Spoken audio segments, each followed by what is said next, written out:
Muito boa tarde a todos vocês, sejam todos muito bem-vindos aqui na nossa TV Unisantos. A partir de agora tem o nosso Cidades em Debate, TV Unisantos, sendo transmitida pelo canal 40.1 no aberto, canal 12 da antiga NET, que agora é a Claro TV, e você podendo nos acompanhar também nas nossas redes sociais ou então no site tvunisantos.com.br.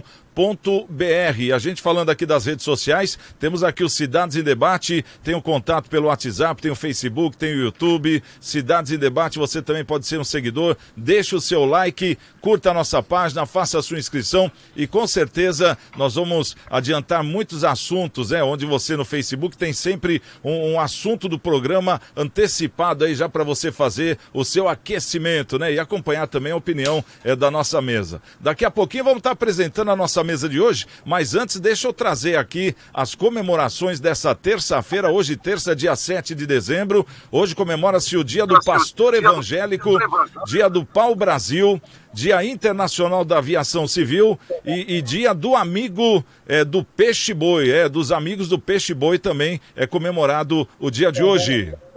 Tem aqui o nosso boletim da Covid também.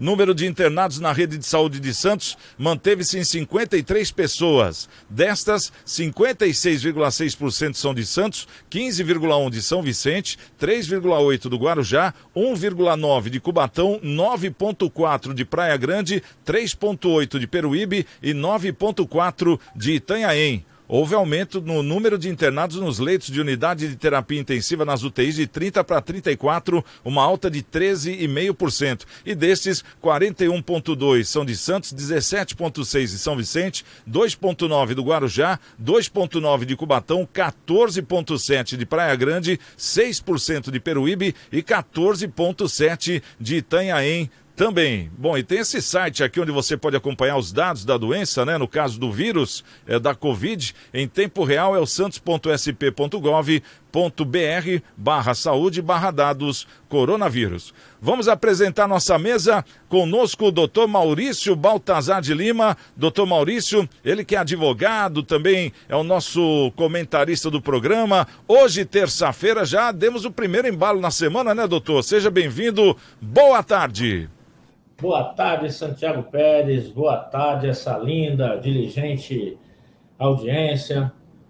Tenhamos um programa maravilhoso já nesse início de semana, sejamos útil e entreteremos com muita qualidade a nossa audiência. Uma boa tarde, inclusive, aos nossos pares, que seja um bom programa hoje, Santiago. Tá certo. Bom, também conosco o nosso querido Carlos Raton, ele que é jornalista do jornal Diário do Litoral. Raton, tudo bem com você? Ótima terça, bem-vindo mais uma vez. Obrigado, Santiago. Doutor Maurício, obrigado por participar do programa com você também, e nossos convidados que virão aí, e que façamos um bom programa. Muito obrigado pela participação. Tá certo. Bom, vamos trazer aqui também ele que é um médico veterinário renomadíssimo aqui na nossa região, o Eduardo Filete, doutor Filete. Tudo bom, Filete? Como é que você tá? Seja bem-vindo mais uma vez, mais uma semana, né, Filete?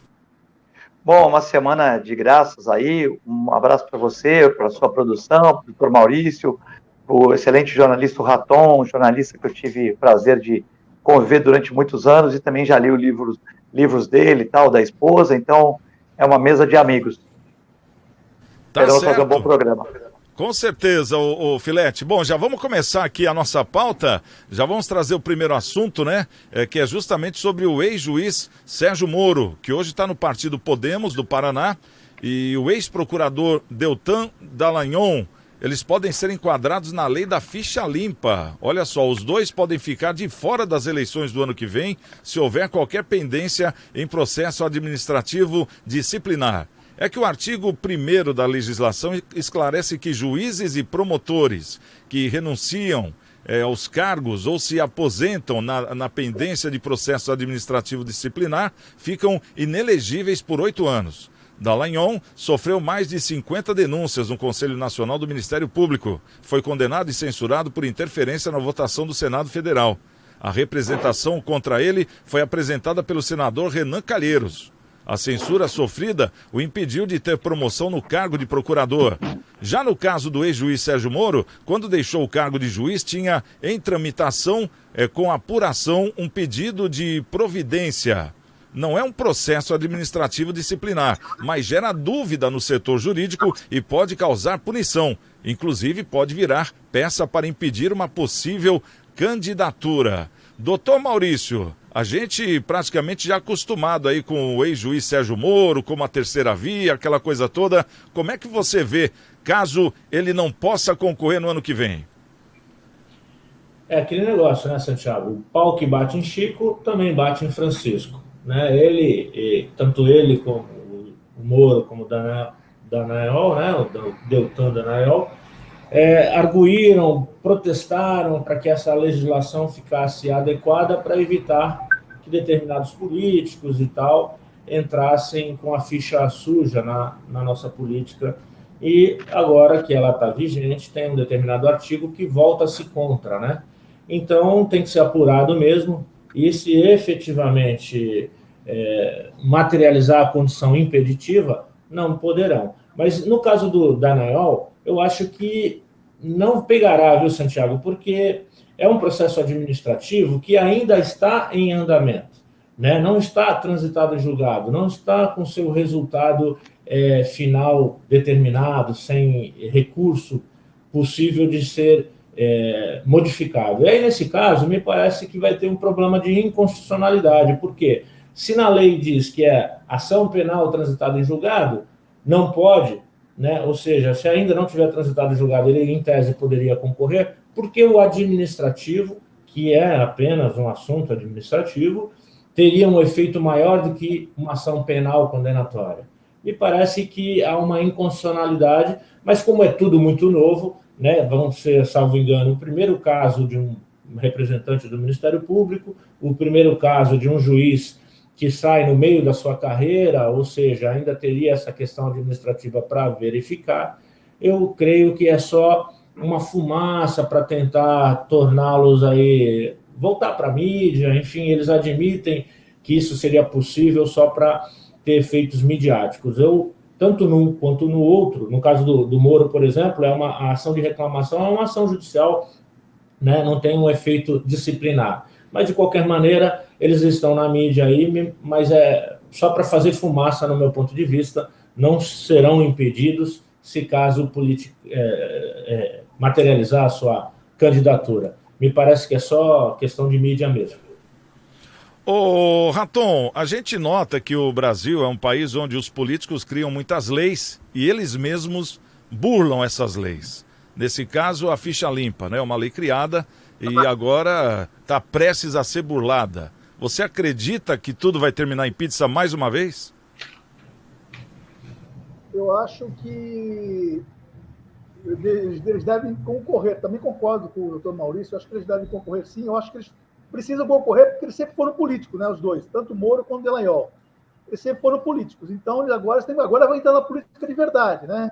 Não só fingir que era juiz e que era procurador, mas entrar na política de verdade e ir para as urnas, para tentar ver se eles vão ter condições de disputar disputar uma eleição, né? Quando eles estavam na ativa como juiz e procurador, fizeram de tudo para tirar os concorrentes da frente e, se fingindo de juiz e procurador, conseguir interferir na eleição. Conseguiram, né? Elegeram uma pessoa que eles ajudaram a eleger, inclusive virou ministro, depois agora saiu, agora é a vez deles irem para a política, que é o lugar onde eles sempre deveriam estar, porque sempre, na verdade, era um partido por trás da justiça, né? Então agora estão indo para a política, eu quero que eles concorram mesmo, sabe? Vão disputar a eleição, porque é isso que eles sabem fazer, porque na justiça é complicado os dois, né? Muito complicado. Mas agora, vamos ver se eles vão para a política, vamos ver se eles conseguem se eleger, né?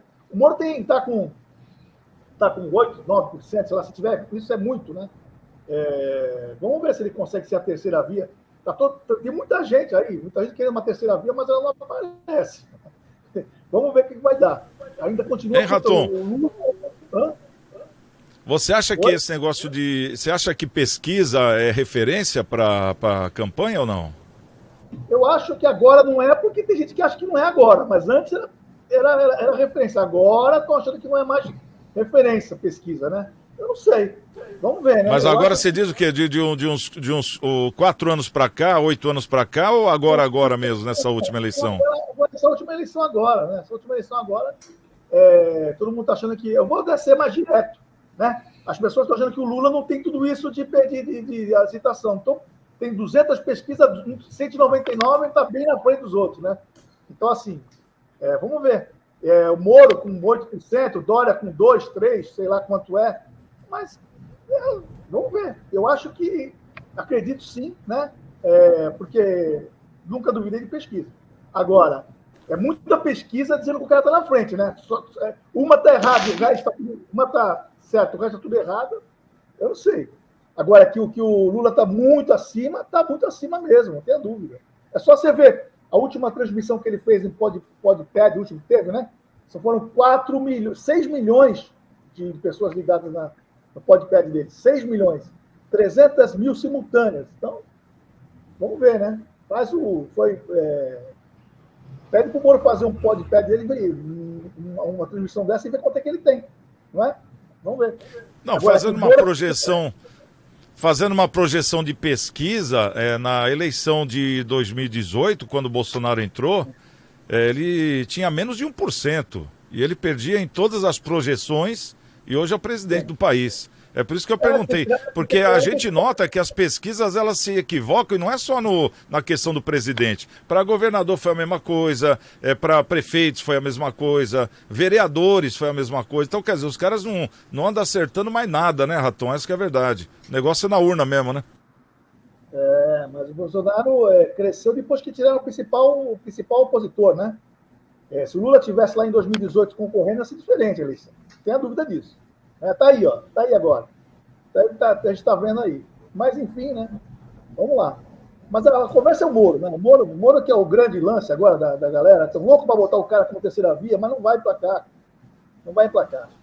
Mas caso essa ficha limpa fizesse o papel dela de não deixar e ficasse realmente inelegível, como ficaria essa terceira via, na sua opinião, Raton? Quem que viria no lugar do Moro? Porque hoje ele é o terceira via e tal, mas teria algum outro nome, assim, na sua opinião, ou não?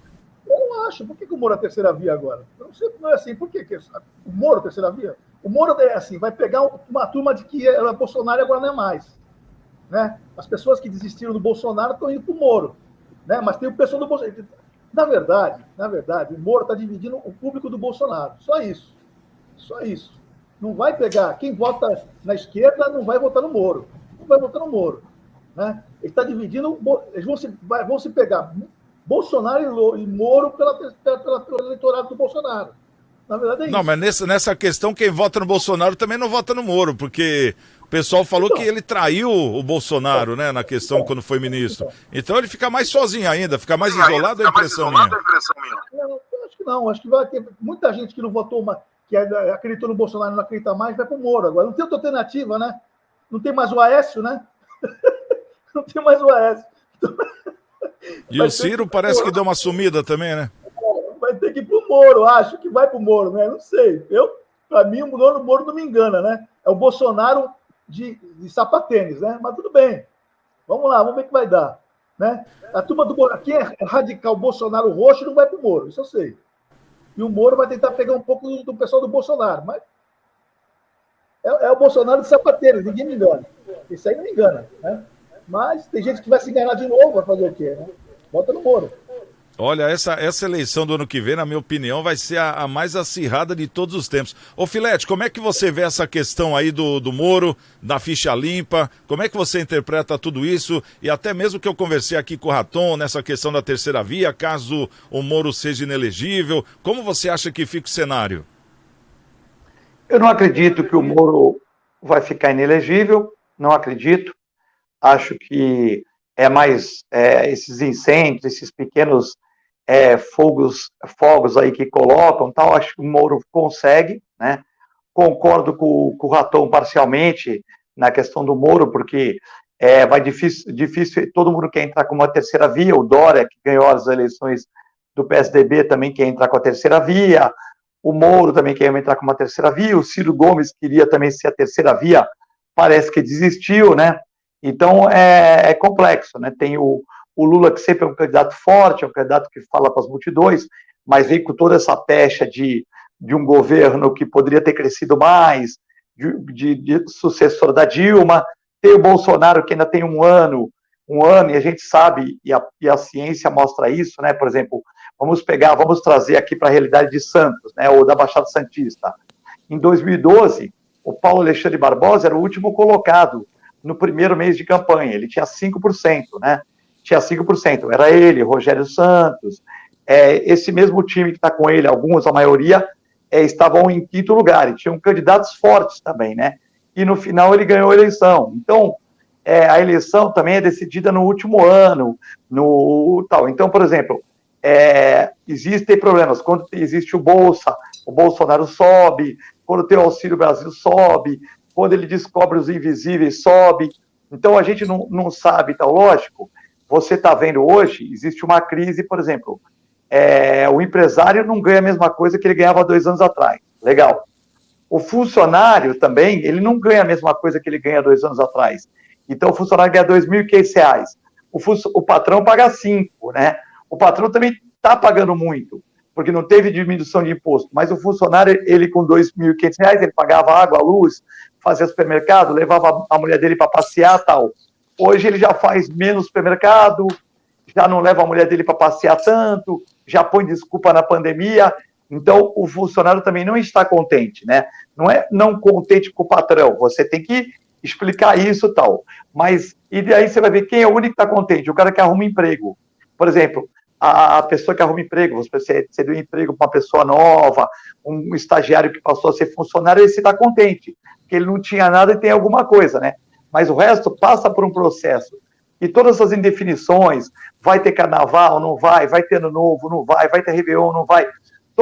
O excesso de número de feriados também, tudo isso eu acredito que dificulta muito a economia, dificulta muito o empresariado, dificulta muito a gestão, e aí fica todo mundo descontente, e logicamente que o presidente é o para-raio de tudo. Não que ele também não tenha alguma culpa, lógico, né? Existem algumas culpas. Talvez a maior culpa dele talvez seja não saber explicar, né? A gasolina está 150. Que legal, isso aí é culpa do governador. Aí o governador fala que é culpa do dono da refinaria. A refinaria fala que é culpa do dono do posto da gasolina. Aí o dono do posto que fala que o etanol é alto, porque chega alto. Pô, mas o etanol a gente não fabrica, então é alto. Pô, mas não podia chegar. Bom, peraí, gente. A gasolina a gente não tem como controlar, mas o etanol a gente tem. Então falta um pouco também, às vezes, de, né, tal. Às vezes não adianta você só ficar na bravata, né? Lógico, eu sei que é difícil, é muita gente jogando contra. Aqui eu estou sendo imparcial, tentando ser um juiz imparcial. Mas também não adianta ficar na bravata, tudo subindo. Ah, mas não é tudo culpa dele. Sim, a gente sabe que não é tudo culpa dele, é evidente, né? O meu IPTU vai aumentar, não é culpa dele. O IPVA vai aumentar, também não é culpa dele, né? A gente sabe disso. Mas o reflexo maior, né? O reflexo maior vai para o presidente, né? Então, assim, às vezes você tem que dar uma jogada de mestre, falar, o Auxílio Brasil, e vou também baixar o preço do etanol, alguma coisa para que pudesse dar uma sobrevida, né? Para que você, estou fazendo. Lógico, existem muitas estradas que estavam paradas, estão sendo construídas, muitas ferrovias, a gente sabe disso, o ministro Tarcísio está trabalhando e tal. Mas o resultado final é aquilo que o Raton e o doutor Maurício colocaram mais ou menos. O resultado final o povo está procurando a terceira via, né? O povo que não vai votar no Lula e que não vai votar no Bolsonaro, ele procura a terceira via, mas tem que ver se acha a terceira via, né? Agora, o Raton, ele com muita propriedade falou, né? Nós temos 300 pesquisas, 200 indicam o Lula. Agora, eu não posso falar porque a minha realidade é uma realidade um pouco... eu estou mais na Baixada Santista e tal. Aqui eu não vejo muitas pessoas, eu estou falando a minha realidade, né? O meu ciclo é de amizade e tal. Eu não estou dizendo que no meu ciclo o Bolsonaro também esteja em alta, não. Mas eu estou dizendo que no meu ciclo de amizade eu vejo muita gente procurando a terceira via. E eu não vejo, por exemplo, não chega uma pessoa aqui para mim e fala, eu vou votar no Lula. E olha que eu atendo de A a Z, né? Ninguém chega para mim e fala assim, eu vou votar no Lula. Quando eu falo de política, eu não quero nem o Bolsonaro, não quero o Lula. Não, eu sou Bolsonaro ferrenho. Mas eu não vejo, eu vejo muito mais pessoas falando que vou votar no Bolsonaro do que no Lula. Mas, assim, é a minha amostragem, né? Mas as pesquisas indicam diferente. Então, né, por exemplo, o Paulo Alexandre Barbosa, o Rogério Santos ganhou. Eu não achei que ele ia ganhar no primeiro turno, mas eu sabia que ele seria o mais votado no primeiro turno, que as pessoas falavam, eu moro na ponta da praia, eu estou contente. As pessoas falavam, eu não estou discutindo se o governo foi bom, foi excelente e tal, ou regular, eu só estou dizendo que as pessoas... Eu tinha uma data filete que o Paulo Alexandre ia reeleger o Rogério Santos no primeiro turno, não no primeiro turno, mas que ele ia ser o mais votado no primeiro turno. Aí no segundo turno eu não sei, aí depende do embate tudo. Eu não achei que ele ia ganhar no primeiro turno como ganhou, mas eu tinha uma certeza que ele ia ser o mais bem votado no primeiro turno. Entendeu? Então, assim, eu não vejo tanta gente aqui, mas eu não estou no norte, eu não estou no nordeste, eu não estou no centro-oeste, então eu não estou no ABC, mas, assim, nas pessoas que eu vejo aqui na Baixada Santista, e eu vou para a rádio, vou para a televisão, converso com muita gente bastidora, eu não vejo essa proporção tão grande para o Lula. Mas é o que eu digo, as pesquisas estão aí, a gente não pode desqualificar as pesquisas todas, né? Tem gente muito séria também fazendo pesquisa. Aí ele falou, mas o Lula põe 6 milhões, é um número expressivo. Mas eu já vi lives do Bolsonaro com 3 milhões de pessoas. Aí você vai falar assim, mas é o Bolsonaro presidente. Concordo, mas eu já vi coisas com muita gente, né? Então, eu não sei. Eu acho que tá cabeça a cabeça, né? Talvez o Lula um pouco na frente, mas o Bolsonaro está com a máquina. Então, tudo eu acho que é uma eleição muito difícil mesmo, né? Mas não acho que o Lula esteja, na minha humilde opinião, não acho que o Lula esteja com essa vantagem tão grande. Ele não é o Atlético Mineiro no Campeonato Brasileiro, na minha opinião. Tá certo. Bom, deixa eu fazer justiça aqui com o doutor Maurício, porque eu perguntei pro Raton, né, até uma questão que estava fora de pauta, mas acabou aparecendo no assunto, dei a chance do Filete também falar. Doutor Maurício, esse negócio de pesquisa, você acredita ou não? Não, Santiago, não acredito, não só pelas razões já trazidas aí por você e pelo Filete, mas principalmente porque há uma guerra, né, entre a atual administração, representada pelo Bolsonaro, e as grandes mídias corporativistas, né? Essa guerra está bem clara na questão econômica, ele não está bancando, ele não está pagando tudo aquilo que a administração PT pagava, e aí a gente sabe as consequências, né? Então, eu não acredito nos resultados dessas pesquisas, porque são invariavelmente representadas por essas mídias, por esses controles, Folha de São Paulo, Globo, todo mundo que tem uma série de interesse econômico. E onde tem interesse econômico, eu vejo com muita reserva, e por isso mesmo eu não confio nessas pesquisas. Até porque uma recentemente aí trazida, inclusive tem vídeos aí de pessoas denunciando que a empresa foi criada em menos de 20 dias e já trouxe uma pesquisa revelando não sei quantas milhares de pessoas consultadas, enfim, nenhuma confiança inspira no meu ponto de vista.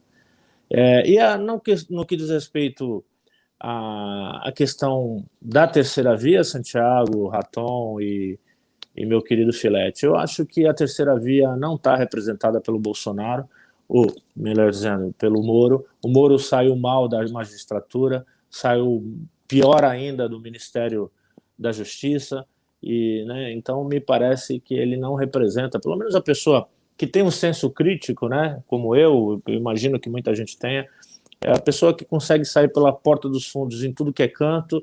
Ele não pode representar uma terceira via de um país tão polarizado como, no meu ponto de vista, né?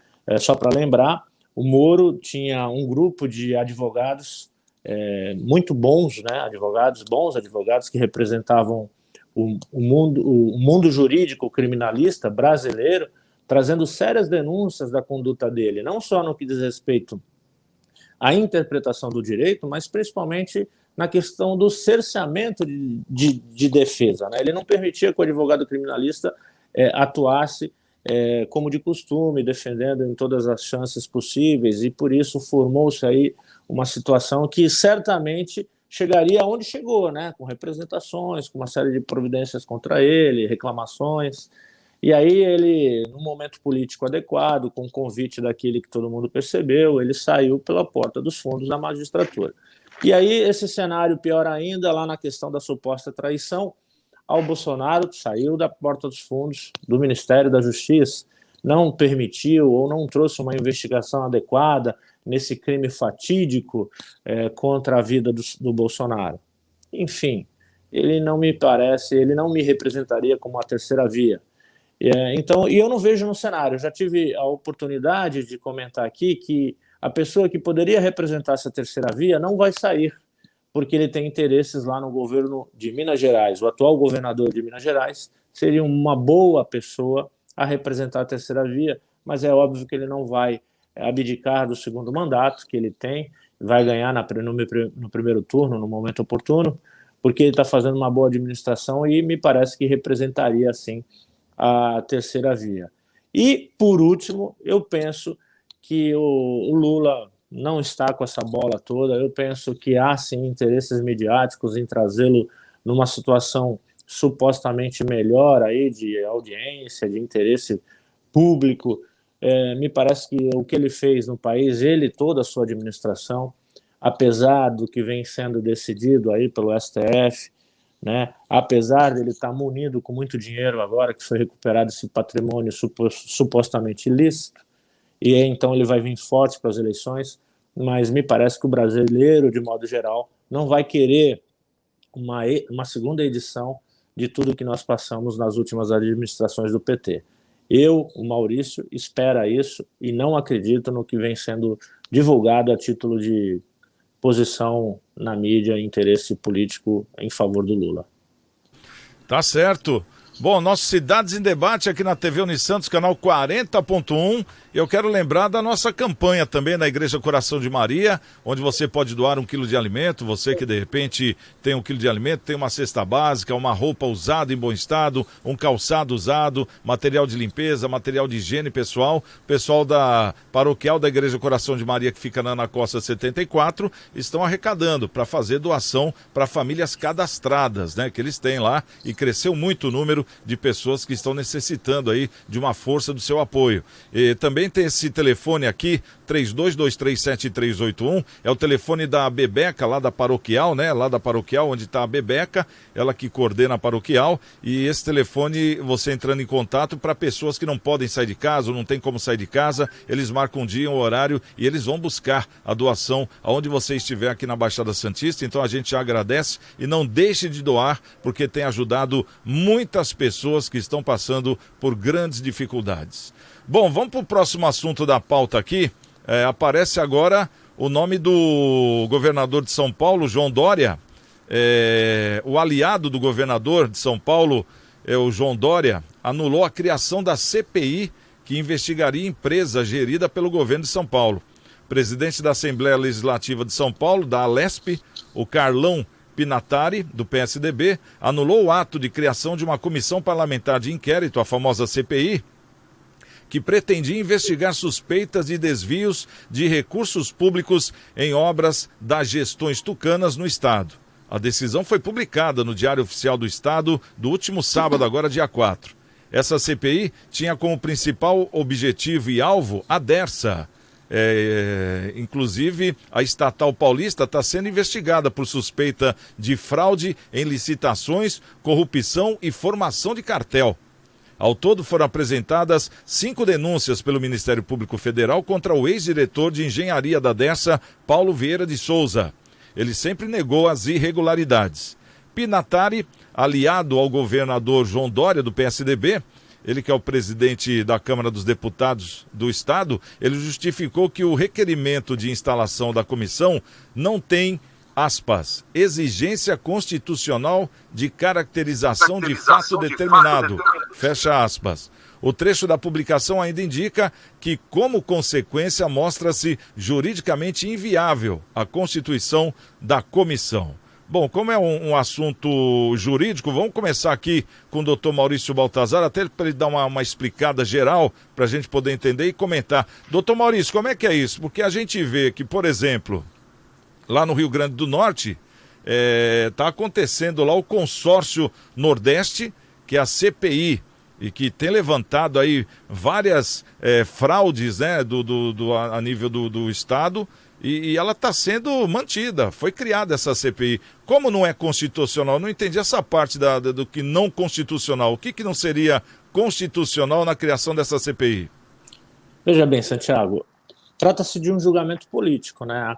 A Assembleia Legislativa é uma casa política em que o governador Dória tem a maioria de apoiadores, portanto, ele tem um número esmagador de votos necessários para mandar arquivar ou desarquivar qualquer coisa que seja do seu interesse.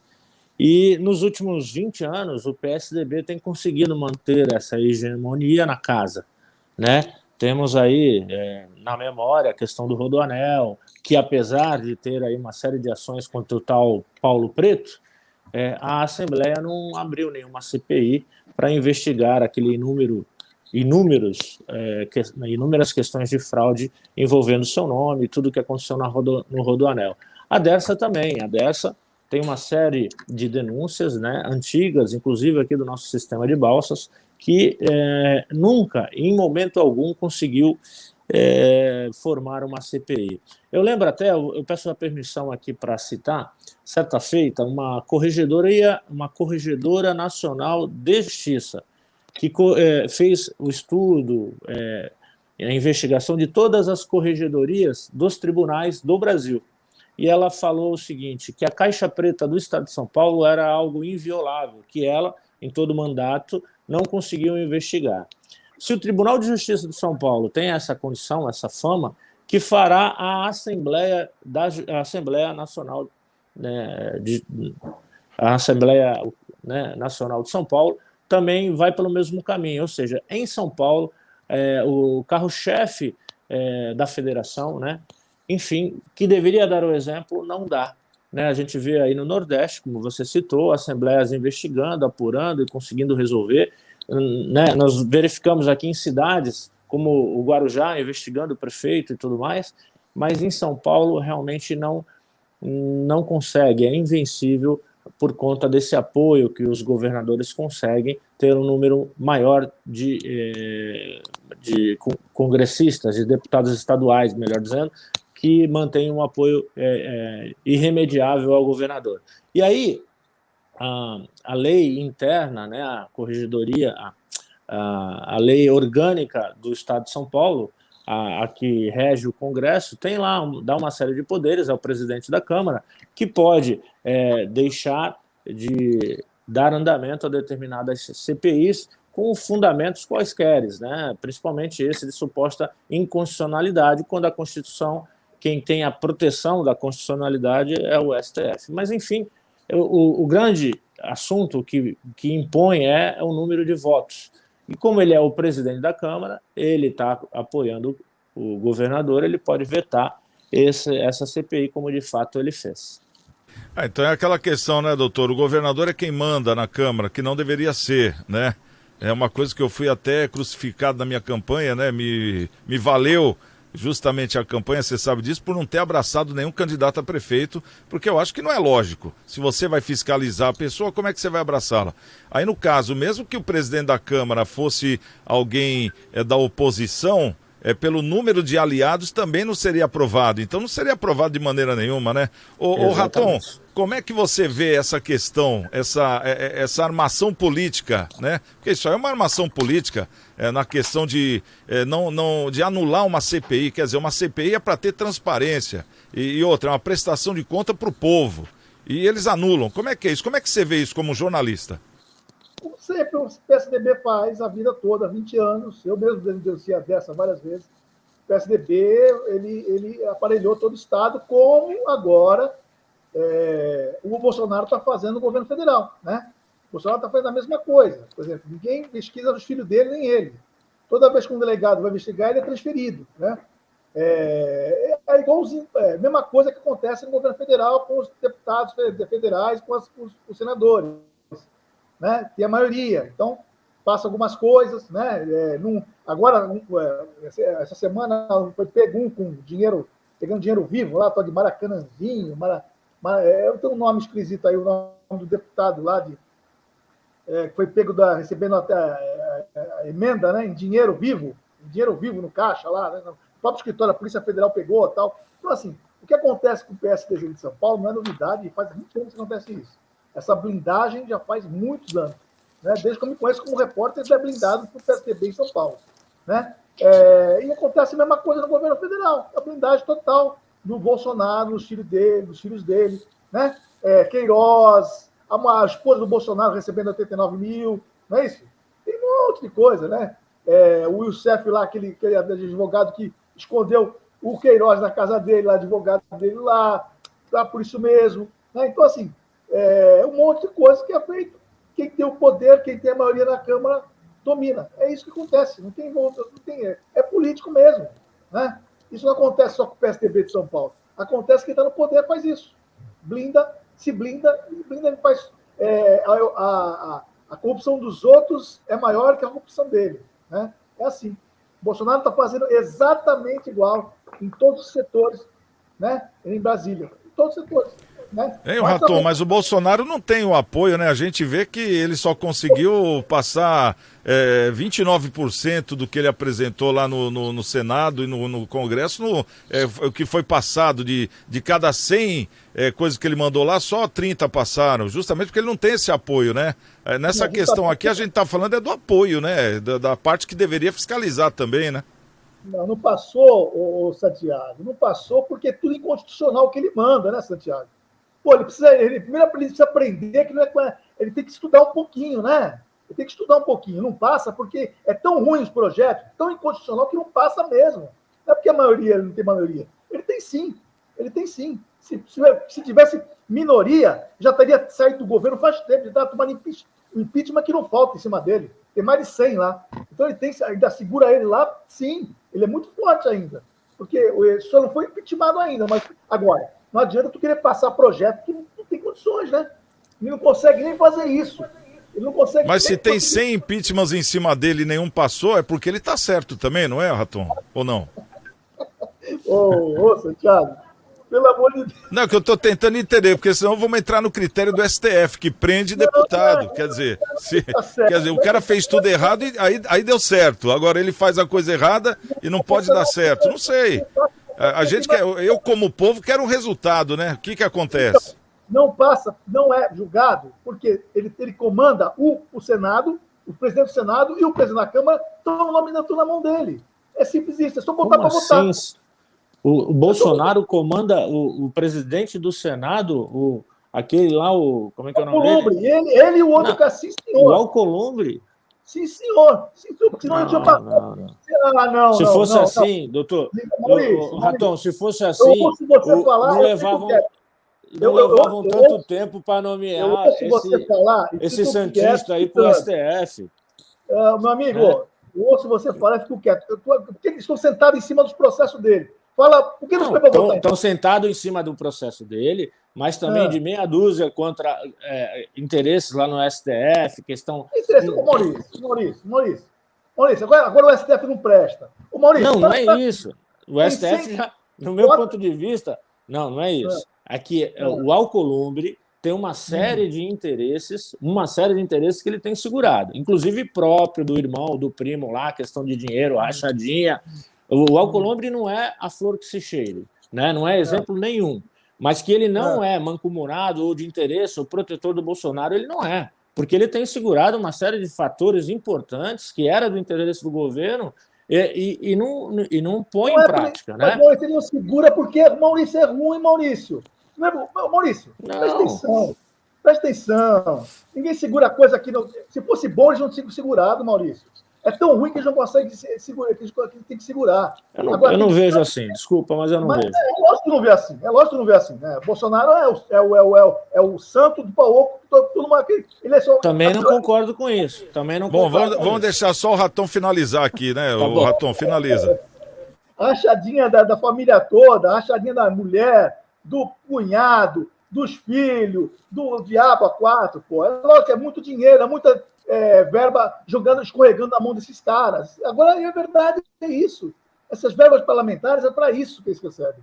Pô, bota para votar um processo de impeachment. Por que não botar um? Por que será que não vai? Não é? Porque o Bolsonaro está certo em todos? Pô, brincadeira, né? Vem cá, o que você acha de Orçamento secreto, Maurício. Eu acho que não convém, que não pode ser, Como é o nome né? disso? Que tem que ser. Como é o nome disso? Mas é um projeto lá do Congresso, não é isso? É o Congresso como é o nome do orçamento secreto, tem um nome. Como é o nome disso? Como é o nome disso? Qual o nome disso? Fala friamente. Orçamento secreto. Então, mas o que é orçamento secreto? Não, mas vamos ser justos, Ratão, isso aí vem do Congresso mesmo, não é do Executivo, né? Isso aí são os deputados. Então, isso é do Executivo. Aliás, o Assis lá está batendo no peito que vai passar isso. Veta. Olha, bola, ele tem que falar assim, não, eu não concordo. Mas tu vê ele falar não concordo? Tu vê ele tentar vetar? Ele não se mete nos poderes, ele não faz o que estão fazendo com ele. Maurício, ele não está se metendo nos poderes. O STF se mete nele, o Congresso se mete... Pelo amor de Deus, se mete na Polícia Federal, Maurício. Pelo amor de Deus. Pelo amor de Deus, né? Vamos passar aqui. Vamos passar pro Filete para ele. Tem coisa boa nesse mundo, viu, Carlão? O Carlos Raton, tem coisa boa nesse mundo. O Tarcísio, tá mandando bala. Tem coisa boa nesse governo. Tá fazendo as coisas. Ô, Filete, dê a sua opinião aí, porque os dois agora desembestaram aqui. Dê a sua opinião quanto a esse caso aí do Dória. Nós estamos falando do Dória aqui, ele já foi pro lado do Bolsonaro. O que você acha desse negócio de ser anulada essa CPI que seria criada no estado de São Paulo e colocaria muitas coisas em panos limpos, o Filete? Bom, quando eles não estavam discutindo essa última questão, eles concordaram que o PSDB tem um domínio no estado de São Paulo enorme, né? Então, essa CPI do Paulo Preto já está há anos enrolando. Então, essa CPI da Dersa, a gente sabe que vai virar pizza, né? Aquelas pizzas aquele rodízio de pizza que dá para alimentar aí uma creche, né? Então, realmente, a gente sabe que não vai dar nada a isso, tem evidências, tem provas, tem promotoria em cima, mas como a própria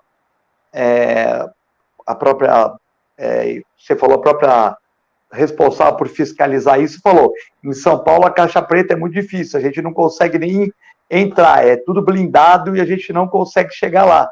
Então, realmente, ela já explicou, né, que realmente em São Paulo, PSDB é muito difícil de você, de uma certa maneira, já está muito enraizado, né, então você não consegue, de uma certa maneira, desestruturar o partido, as pessoas, por causa disso. Ele vai ser um testão de ferro, vai tomando pancada aqui, pancada ali, deve receber uma boa mesada do Papai Noel disso, né, que Papai Noel existe, para esses caras existe, né, para as crianças, sempre existir, mas deve o Papai Noel dar uma boa mesada para ele, né? O Papai Noel vem do Alasca lá, dá uma boa mesada e falou: segura aí a charrete que vai passar. Segura a charrete, ele vai segurando, responde aqui, responde ali. Excelentes advogados financiados por grupos que sabem fazer protelações, sabem em cada momento da ação entrar com agravos, com petições de uma certa maneira para atrasar todo o processo, desconfiguram testemunhas, tal, e acaba virando aquela pizza de mussarela lá da Solo Viagem do nosso amigo Nilson. Tá certo. Bom, vamos trazer aqui o Momento Câmara. O Maurício Araújo, que está andando aí pelas câmaras municipal da Baixada e está trazendo novidades. Vamos ouvir.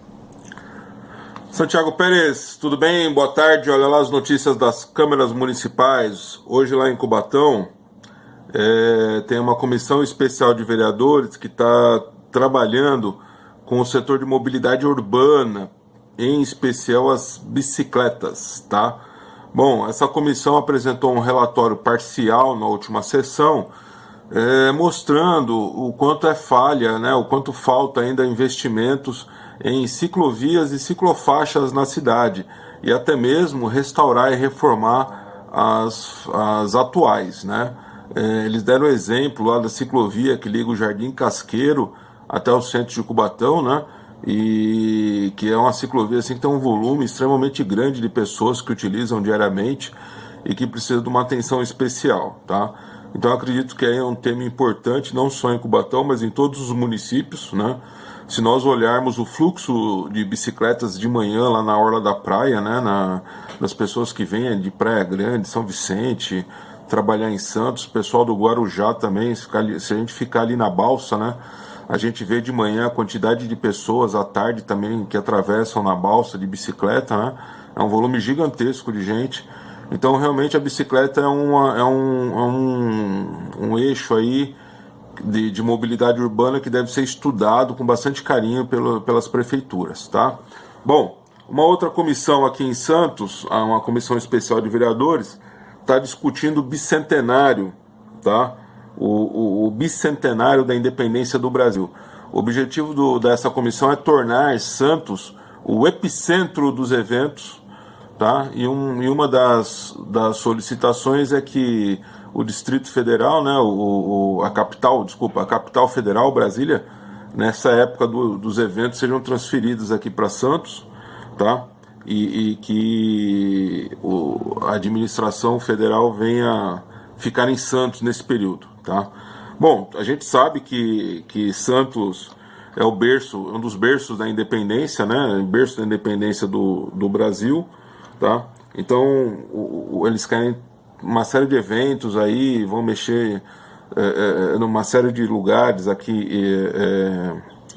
em Santos, né, para acomodar esse evento, que vai ser um evento grandioso. Por isso que foi criada essa comissão, para ver o andamento, né, tudo que está sendo realizado aí na cidade de José Bonifácio, né? Então vamos aguardar aí o planejamento, o resultado dessa comissão especial e ver o que acontece. Mas é isso aí, Santiago, um abraço! Bom, esse é o nosso momento Câmara, né, com o nosso querido Maurício Araújo. E o Maurício trouxe aqui duas comissões. A primeira em Cubatão, Comissão de Vereadores quanto à mobilidade urbana, um relatório que diz o quanto falta investimento e infraestrutura de ciclovias na cidade. Quero ouvir você, meu amigo Raton. Fala pra gente, o que você vê nisso aí, Raton? Eu estou assustado agora com essa notícia que vai vir no bicentenário, vai trazer o Congresso, vai trazer o governo federal para cá. Eu tô pensando...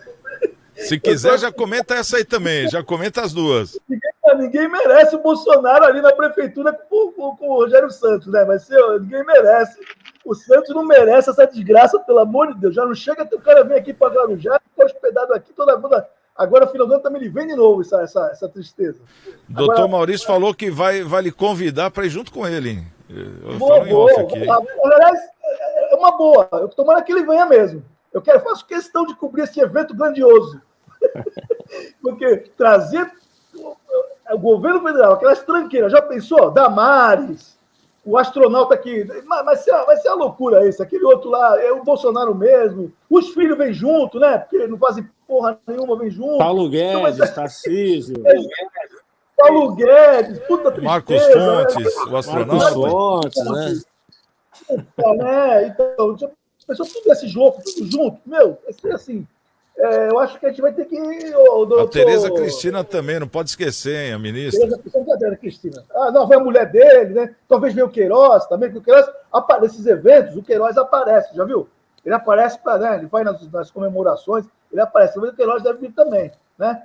Mas não tem problema não, mas eu tomara que ele esteja errado, né? Porque essas comemorações, a Câmara... Outra coisa, a Câmara de Santos tem que começar a fazer SEB, ou seja, para discutir alguma coisa mais importante, né? Tem coisa em Santos, coisa na Zona Oeste que precisa ser vista, né?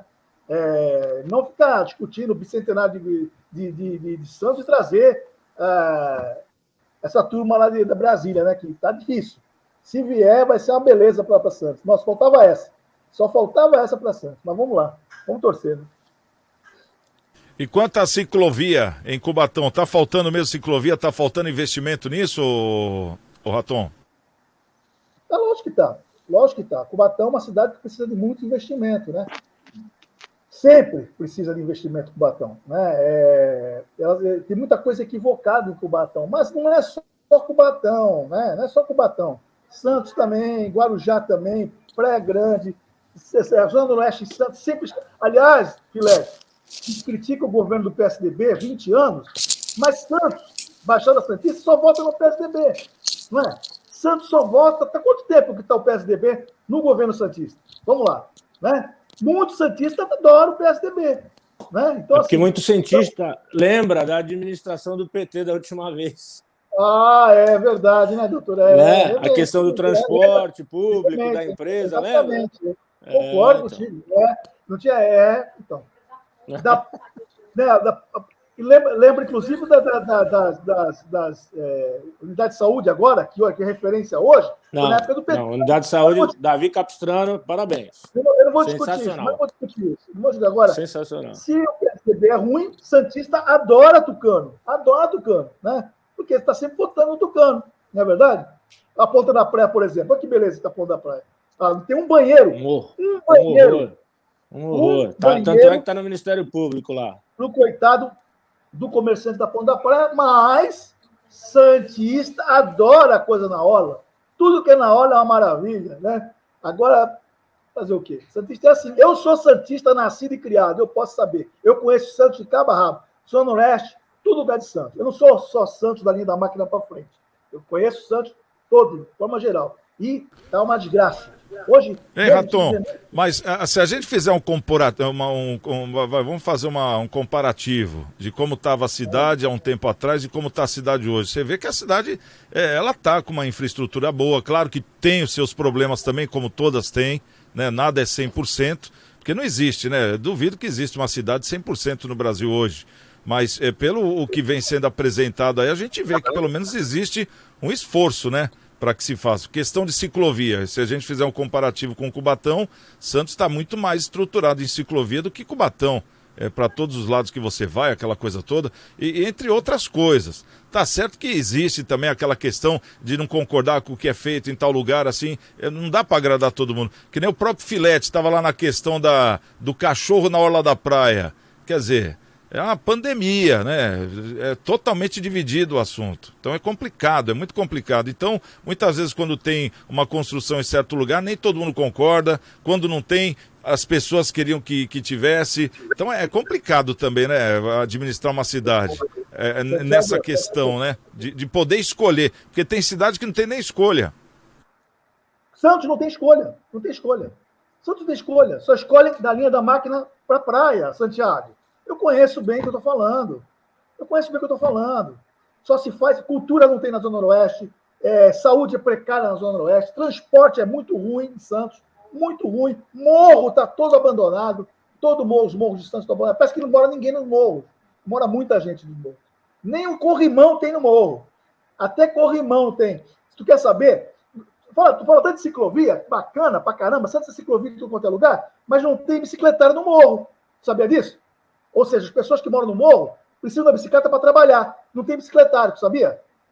Né? Tem que subir nas costas e descer nas costas com bicicleta. Sabia disso? Não é uma cidade boa para se viver? Então, é complicado demais, companheiro. É complicado. O maior núcleo de palafita da América do Sul, do Brasil da América do Sul, está na Alemanha. Ou não? Lá não tem saneamento básico, não tem nada. Quando fizer essa pesquisinha que fizeram agora, essa pesquisinha A Cidade Melhor do Mundo aí, né, que fizeram agora, não gozado que tiraram a Zona Noroeste, tiraram a Lemoa da pesquisa. Só pesquisam quem mora na linha da máquina para frente. Então é uma maravilha, né, campeão? Aí tem corridinha de 10 quilômetros, né? Tem...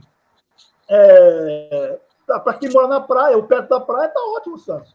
Agora, dá uma roda gigante, que ele botar lá agora no emissário, roda gigante, para ficar olhando, né? É engraçado. Você seria contra a roda gigante, ô Raton? Lógico que sou. Sabe por que eu sou contra? Porque tem outras coisas mais importantes para se colocar ali. Aliás, eu não devia nem ter derrubado aquilo ali. Aquilo ali estava pronto, derrubaram para tirar uma grana. E agora teve problema na justiça. Então, nós debatemos esse assunto aqui no programa, as pessoas todas eram a favor dessa tal roda gigante aí, que seria feita até pela Coca-Cola, que seria um ponto turístico de uma cidade turística, né? Mas é o que eu falo, não agrada a todo mundo. Ô Raton, fala a verdade, nem Jesus Cristo agradou todos, né? Fala a verdade. Ô Filete, só para aproveitar aqui, Raton, deixa o Filete falar, senão vai acabar o tempo também. Fala pra gente o que você achou dessa questão aqui, do Momento Câmara, da Comissão de Vereadores da Mobilidade Urbana, na questão de falta de ciclovia em Cubatão, e em Santos essa comissão de vereadores que discute o bicentenário do descobrimento do Brasil, que nessa data festiva, né, então viria aqui para a cidade de Santos, seria como se fosse a capital do Brasil no dia. Bom, a mobilidade urbana, a questão da bicicleta, sempre é importante, né? Nós temos um déficit aí de mobilidade urbana, principalmente em algumas cidades, né? E algumas regiões, assim como comentou, Zona Noroeste e tal. Então, eu acho que se eu fosse prefeito, a gente tem que equilibrar. O que a gente faz para a Zona Leste, tem que fazer para a Zona Noroeste, né? E eu acho que a praia tem que ser tolerância zero. Não dá para você ter roubo de fio na praia, não dá para ser assalto na praia. Praia e uma praça da Zona Noroeste, praça da Paz Universal. Essa aí você pode jogar baralho lá com corrente de ouro 2 horas da manhã. Teria que ser uma região lá e uma aqui. Por quê? Porque não cabe, por exemplo, você ter uma praia onde tem assaltos, onde tem roubo de fios e tal.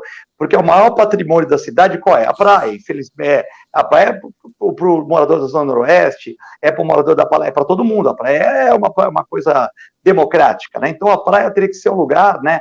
Ontem eu fui dar uma corridinha na praia, né?